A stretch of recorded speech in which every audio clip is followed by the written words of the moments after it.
नमस्कार, मैं त्रिभुवन रंगार। आप हमारे बीकानेर की खास सीरीज आपने हथई में जो अलग अलग शख्सियत और अलग अलग संस्कृति से हम रूबरू कराते हैं उसमें आज फिर हाजिर हुए हैं। बात कर रहे हैं हम आज ऐसे शख्स की जो अपने आप में अनोखा है।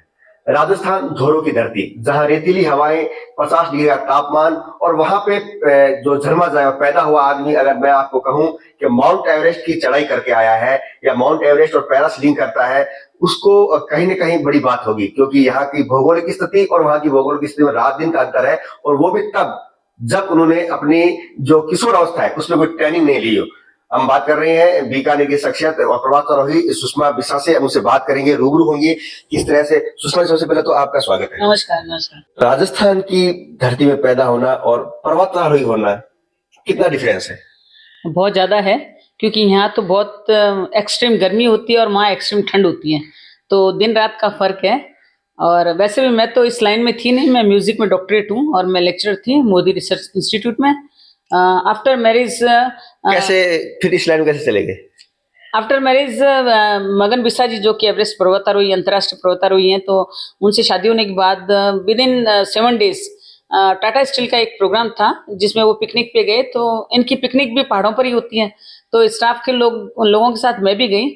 और जब वो एक छोटी सी पहाड़ी पे जब क्लाइंबिंग करने लगे, एक डलमा करके पहाड़ी है वहाँ पर, तो सारे छोटे छोटे जो डे पैक जो बैग होते हैं वो मेरे पास रख दिए। बोले क्योंकि आपको तो आती नहीं था, आप थोड़ा इनका ध्यान रखो और हम थोड़ा ऊपर क्लाइंबिंग करके आते हैं। तो जब आधा घंटा हो गया और वो जब नीचे नहीं आए, तो फिर मुझे लगा कि मैं भी क्यों ना ट्राई करूं। लेकिन मेरे नेल्स बहुत बड़े हुए थे और पॉइंटेड हील पहनी हुई थी, तो मैंने वो अपने सैंडल उतारे और नंगे पैरी मैंने धीरे धीरे, क्योंकि नाखून बड़े हुए थे तो थोड़ा ग्रिप मुश्किल से बन रहा था, तो मैंने करके मैं पहाड़ी के ऊपर पहुंची। तो वहाँ स्टाफ के सभी लोगों ने जैसे मुझे देखा तो सबने क्लैपिंग करना शुरू किया। और फिर बचेंद्री पाल ने बोला कि सुषमा, क्या तुमने पहले कभी ट्रेनिंग ली है? तो मैंने कहा नहीं। तो बोले अरे फिर तुमने इतना अच्छा कर लिया, तुम तो बहुत कुछ कर सकती थी। तो पता नहीं कहीं से मेरे दिमाग में वो रहा।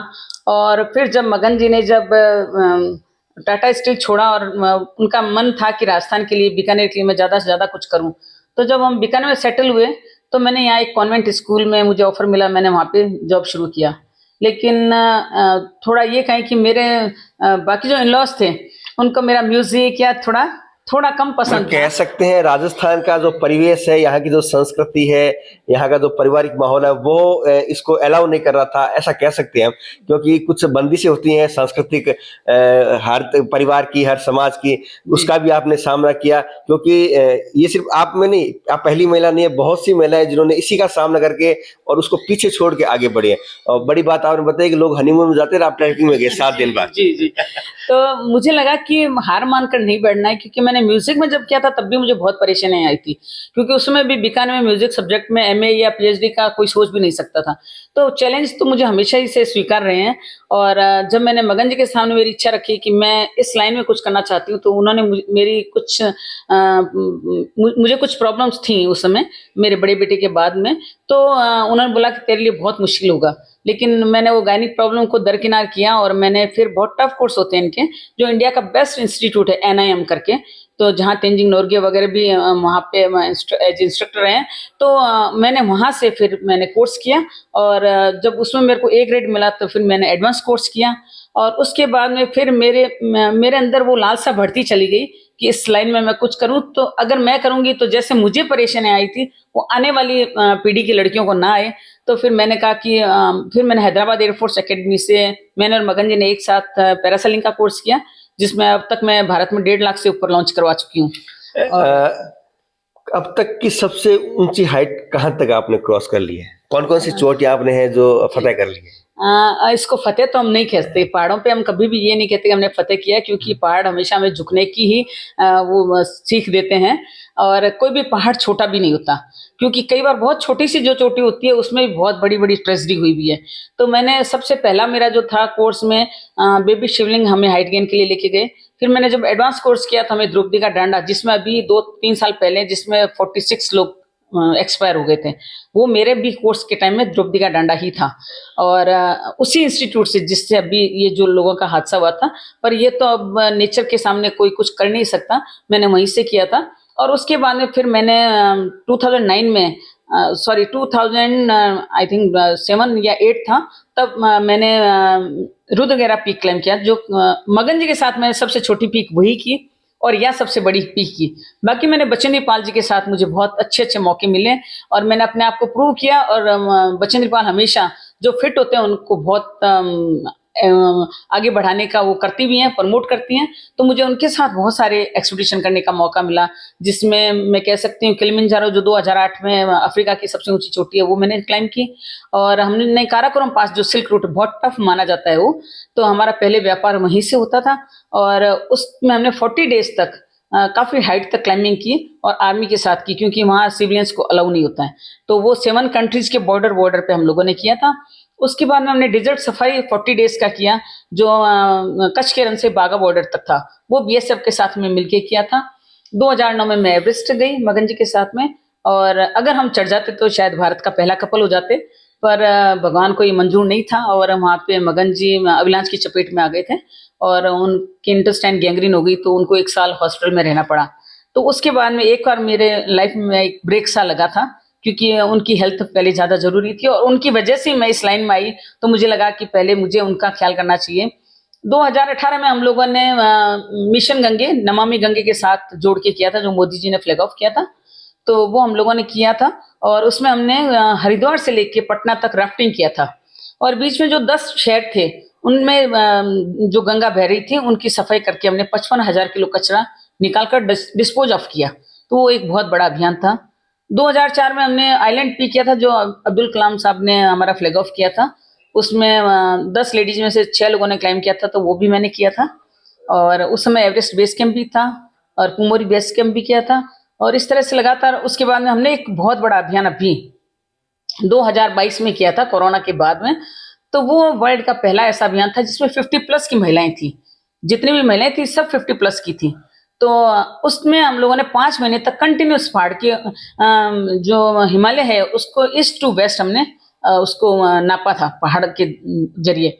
और उसमें हम लोगों ने बर्मा बॉर्डर से शुरू किया, फिर आसाम और अरुणाचल प्रदेश, सिक्किम होते हुए 56 डेज तक हम लोग नेपाल में क्लाइंबिंग करते रहे। और उसके बाद में फिर हम हिमाचल में एंटर हुए भारत में, और उसके बाद में गढ़वाल हिमालय करते हुए लाहौल स्पीति होते हुए, और हमने विजय दिवस पर द्रास में आर्मी के साथ उसका क्लोजिंग किया था। तो वो एक मेरे लाइफ का बहुत ही बड़ा अचीवमेंट था। और लास्ट ईयर हमने जो मोदी जी कहते हैं कि लास्ट विलेज नहीं पहला विलेज मानो उसको, तो उसका हमने किया था। उसमें ऑफ रोड सफारी भी था, जिसमें मैंने पहाड़ों पे थार गाड़ी भी चलाई और बहुत टफ था वहाँ चलाना। और थार तो सिर्फ रेगिस्तान में चलती है।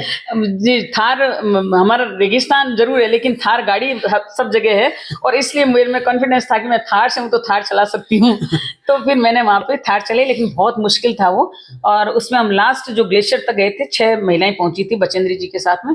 तो उसमें भी मैं बहुत फॉर्चुनेट हूँ कि मुझे वहां तक पहुंचने का भगवान ने आशीर्वाद दिया, वो किया। और अभी हाल ही में, क्योंकि इसके साथ साथ केवल क्लाइंबिंग मेरे जीवन का उद्देश्य नहीं है, मैं चाहती हूँ कि लड़कियां आगे आए, विमेन एम्पावरमेंट होना चाहिए। और एक बार आपको उसमें रोकूंगा, आपने पर्वतारोहण का बहुत बड़ा नाम किया है, पहली महिला है बीकानेर में। आपके पति तो विश्वविख्यात है, उनकी तो वो किसी के परिचय के मोहताज नहीं है। कभी मन में नहीं आया कि इस जो अधूरी आशा आपकी रह गई, आप कह रहे हैं कि माउंट पे चढ़ रहे थे, किसी कारणवश वापस नीचे उतरना पड़ा, तो अब यहाँ की कोई लड़की है जो उनको ट्रेन दी, आपने अब थोड़ा ट्रैक चेंज कर लिया, पैरासीलिंग की तरफ चली गई है, नहीं, वो साथ साथ चल रहा था। एडवेंचर भी आप करती है जी, नहीं, वो सब चीजें मेरे साथ साथ चल रही थी। और साथ में मैं ये भी चाह रही हूँ कि यहाँ से लड़कियां निकलें, और इसलिए मैंने यहाँ के बहुत सारे लोगों की इच्छा थी कि मैं और भी स्पोर्ट्स पे ध्यान दूं। वैसे मैं अपने कॉलेज टाइम में स्पोर्ट्स में बहुत आगे थी, और मैं स्कूल टाइम में ये कबड्डी और खो खो में भी नेशनल तक खेली थी, और ये सॉफ्ट बॉल भी खेली थी। तो वो चीज़ें मेरे साथ साथ चलती रही। मैं एनसीसी का भी मुझे सर्टिफिकेट मिला हुआ है। तो मेरा हर चीज़ में ये रहा था कि मैं जो मुझे मौका मिल जाए मैं उसमें करूं, मतलब एक चीज़ में बंध के ना रहूं, और जो अलग से हटके जो भी करने को मिले। तो अभी जैसे मैंने अभी स्पोर्ट्स का एक शुरू किया बीकानेर में, तो उसमें जितने भी स्पोर्ट्स हैं उनकी सब की जो एक्सपर्ट्स हैं उनको जोड़ के एक मैंने क्लब की वो की है। तो उसमें जो मैच होंगे, जिस चाहे चाहे वो आर्चरी हो, चाहे वो पावर लिफ्टिंग हो, चाहे वो क्रिकेट हो, मतलब जिसमें भी, तो जितना मैं योगदान कर सकती हूँ उसमें करूंगी। और उसके थ्रू मैं उनको एडवेंचर से जोड़ूंगी, क्योंकि एडवेंचर में फिटनेस जरूरी है। और जब भी मेरा कोई आर्टिकल या कोई भी चैनल पर जब मेरा प्रोग्राम आता है तो मेरे पास जरूर 2-4 फोन आते हैं, मैडम हम भी एवरेस्ट चढ़ना चाहते हैं। तो मैं उनको ये कहती हूँ कि एवरेस्ट चढ़ना है तो पहले फिटनेस करो। अब ये जो सारे स्पोर्ट्स एक साथ जोड़े हैं तो इसमें फिटनेस तो सब लड़कियां करेंगी, और उससे फिर मैं एडवेंचर को और बढ़ावा दूंगी। स्पोर्ट्स में जो लड़कियां हैं उसकी उनकी आप कहीं ना कहीं आइडल है। अब उनके लिए एक अंतिम सवाल है मेरा, उनके लिए क्या संदेश है जो स्पोर्ट्स में है या स्पोर्ट्स में आना चाहती है, और विशेषकर उनके लिए जो ग्रामीण क्षेत्रों में आर्थिक रूप से पिछड़ी हुई है? इसमें मैं ये कहना चाहूंगी, एक तो लड़कियां ज्यादातर ये कहती हैं, लड़कियां या महिलाएं जो शादीशुदा हैं उनके लिए भी मैं कहूंगी कि सभी लोग बोलते हैं कि अरे आप तो इतना कर गए, क्योंकि आपको आपका बैकग्राउंड आपका अच्छा था, या मतलब जब भी किसी को बढ़ते हुए देखती हैं तो।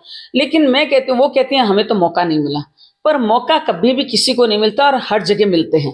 तो मौका तो अपने आप देखना पड़ता है और उसको लेना पड़ता है। तो मेरा तो ये है कि अब जैसे मैं अगर ये मान के बैठ जाऊं कि अब मैं संगीत में नेशनल लेवल की आर्टिस्ट थी और मैं इतने प्रोग्राम देती थी, मैं रेडियो आर्टिस्ट थी, पर मुझे मौका नहीं मिला, लेकिन वो लाइन चेंज करके दूसरी लाइन, अगर आप में कुछ करने का जज्बा है तो आप किसी भी फील्ड में जा सकते हैं और किसी भी फील्ड में अपना नाम कमा सकते हैं। इसलिए मैं तो महिलाओं को, युवतियों को यही कहूंगी, कभी भी हार मान कर न बैठें। अगर एक रास्ता बंद हुआ है तो दूसरा रास्ता जरूर खुलेगा और आप जरूर उसमें कुछ अच्छा कर पाएंगे। ये कहना है सुषमा बिस्सा का, जिन्होंने कहा है कि महिलाओं को मौके नहीं मिलते, मौके छीनने पड़ते हैं, क्योंकि पारिवारिक पृष्ठभूमि, सामाजिक पृष्ठभूमि महिलाओं को आज भी भारत में, कहने को 75 साल हो गए हैं, लेकिन आज भी भारत में महिलाओं की जो एक्टिविटी है बाहर की, उसके बंदी से कहीं ना कहीं देखी जा रही है, विशेषकर छोटे शहर और ग्रामीण क्षेत्रों में। तो लेकिन मैं इसमें एक बात और कहना चाहूंगी, ऐड करना चाहूंगी कि कई बार क्या होता है कि जैसे जो उनको स्वतंत्रता मिलती है उसका दुरुपयोग वो ना करें, क्योंकि अगर एक लड़की अगर गलत रास्ते जाती है तो वो 100 लड़कियों के रास्ते बंद कर देती हैं। तो इसलिए मेरा ये कहना है कि जो भी गरिमा में पूर्ण तरीके से अगर वो काम करेंगी तो परिवार भी, समाज भी उनको सपोर्ट करेगा और वो आगे के लोगों के लिए रास्ते खोलती चली जाएंगी, सभी के लिए रास्ते खोलते चली जाएगी। ये उनका है, बड़ी बात कही है, स्वतंत्रता का दुरुपयोग न करें। माता पिता या परिवार ने जो आप पे विश्वास जताया है, उस विश्वास पे आप हमेशा खड़ा उतरे और उनका नाम भी रोशन करें, साथ में अपने शहर और देश का नाम भी रोशन करें। ये थे हमारे साथ शख्सियत सुषमा बिस्सा, जिनसे हमने बात की। आपको पसंद आया होगा। अगली बार, अगली कड़ी में फिर नई धरोहर, नई संस्कृति और नई संस्कृति के साथ हम पेश होंगे। कैंपसन साथी राजेश संगाड़ी के साथ त्रिभुवन रंगा, पॉलिटिकल पंचायत बीकानेर।